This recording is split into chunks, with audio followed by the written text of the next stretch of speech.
Welcome to the 350Z V35 G35 steering angle kit install video. So let's dive right in. Opening the box, you'll see these two simple looking brackets. Now, why are these brackets important? Let me explain. These Johnnies are going to give you faster steering, near zero ackerman, bump steer correction, and around 60 degrees of lock, all for around 200 bones. How freaking good is that? They come with two different size tie rod extenders to suit all setups. They also come with these two big old bolts to bolt the rose joints to the bracket. It also includes these two bump steer correction shims, which can go at either the top or the bottom. If you're running standard lower control arms, these are probably going to go at the bottom. But for reference, you want the lower control arm to be in line with the ball joint. Speaking of those, they're included with the kit as well as some sweet ass dust boots. These here rose joints are PTFE lined, so you don't have to run the dust boots, but we include them anyway for added protection. If you want to install them, spin the nut off the rose joint, slip the dust boot onto the rose joint through the side hole and out the bottom. Push it all the way up and you're done. Thread the lock nut back on and that's that. Can we install these already? Yes we can. We'll put it together on the bench first and then install it to the car. First, fit the rose joint and put the bolt through and install the bump steer shim. Install the washers, then the nut, and secure the bolt with an Allen wrench and then ugga-dugga that thing on. Torque it to spec to the best you can, being 90 Newton meters or 65 foot-pounds. Now keep in mind you don't want the bearing to be at such an angle it will hit the top of the bracket or the bottom of the bracket, including the nut, as it will load up the bearing and cause damage. So make sure it runs in the middle, for heaven's sake.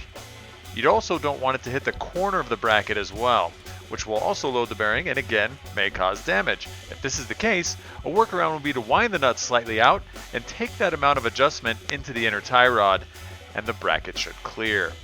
Finally, let's move over to the car. Remove the OEM lock stop bolts and lock stop, moving it out of the way. Loosen the inner tie rod nut, remove the split pin, and zap the tie rod end nut off. Drop that down and remove the tie rod end by winding it off the inner. Now remove the lower ball joint split pin and remove that nut as well. Now muscle that arm back down and push on the GKTECH bracket. Start the ball joint nut by hand and move over and install the lock stop nuts by hand as well. Now this part can be a bit tricky as these are designed to have tight tolerances and fit like a glove. You will want to tighten evenly, moving back and forth between the ball joint and the lock stop bolts until the bracket is snug. Once tight, torque the bottom ball joint nut to 85 Newton meters or 62 foot-pounds and torque the lock stop bolts to 65 Newton meters or 48 foot-pounds. Now make sure this button head clears the knuckle. Some models it will, some models it won't, so you may need to give it a bit of a shave for a perfect fit. Make sure the ball joint cone is also seated properly in the LCA here. Now the bracket is thick, so it causes the ball joint nut to cover the hole on the ball joint.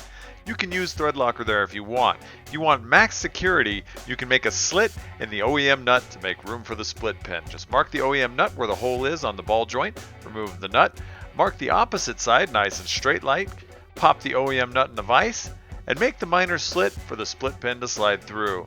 Clean the threads with a tap, spin her back on, and tighten, then torque to spec.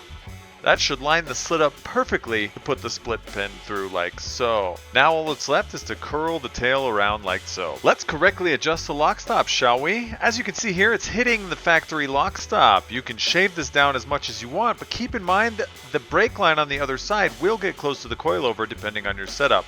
Do not let these touch. We do offer two different sized extenders for the inner and outer tie rod. In this case, we're using the longer extender, so choose the one that fits your setup best.